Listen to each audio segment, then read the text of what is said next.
ఎందుకు చార్మినార్ నవాబులు అనే పౌరుడు ఎందుకు మిస్ అయింది చెప్తా. గోలుకొండ అన్నప్పుడే నవాబులు తండ్రి పునరావృత్తి ఎందుకు? పునరుత్పత్తిలో కవిత్వములో శబ్దము ఒక పదం ఎన్ని భాషలన్నా పునరావృత్తి చేస్తుంటే తప్ప శబ్దం చస్తుంది.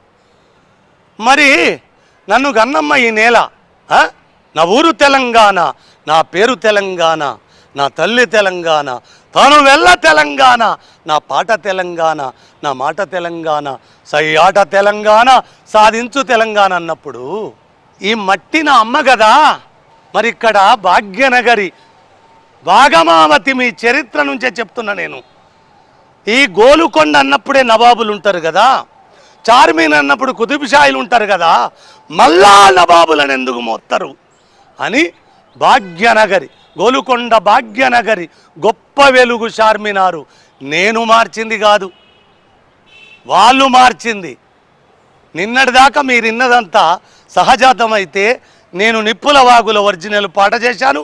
నిన్న రికార్డులో కూడా అదే పాట ఉన్నది. కానీ నిన్న వచ్చిన పాటలో తెలంగాణ అస్తిత్వం లేదు, తెలంగాణ భావోద్వేగం లేదు, తెలంగాణ ఉద్యమంలో ఉన్న ఆ ఉద్విగ్న క్షణాలు ఆస్వాదించిన క్షణాలు ఆ పాటలో కనిపించడం లేదని అంటున్నారు. ఏ పాటలో లేదు? అది 2.5 నిమిషాలన్నా 13.5 నిమిషాలు లేదు, 2.5 నిమిషాల్లో కూడా లేదంట. అంటే వాళ్ళకు మెదడే లేదని చెప్తాను నేనైతే. ఎందుకంటున్నానంటే ఏదోటి అలిగేషన్ చేయాలి కదా. ఇప్పుడు ఒట్టం మాటలు మాట్లాడకపోతే మీరు గొట్టం ముందడ పెట్టరు. ఈ ఒట్టం మాటలు మాట్లాడినప్పుడే కదా టీవీలో గొట్టాలు ముందుకు వచ్చేది. అరే మీ బతుకులు సొట్టలు పోయిన ఇత్తడులు అయిపోయింది. మీరు పుత్తడి అని పున్నమి నాటి చంద్రుని మాటలు మాట్లాడొద్దు. ఏనవా? సొట్టలు పోయిన ఇత్తడి అయిపోయినరు, ఇప్పుడు చిత్తడే మిగిలింది మీకు.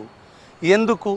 ఆ భావోద్రేకం లేకపోతే నిన్న జనాల నుంచి అంత ఆనందహేళ రాదు.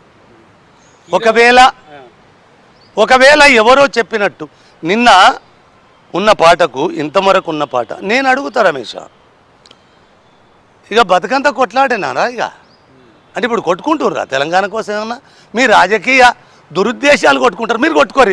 పాటలు ఎందుకు కొట్టుకుంటారా? ఓకే, ప్రజలకు ఒక చిన్న ఆలోచన కలిగియాలి కదా, ప్రజలకు దాన్ని చుట్టరికం చేయాలి కదా, ప్రజానుబంధాన్ని వాళ్ళకి ఇవ్వాలి.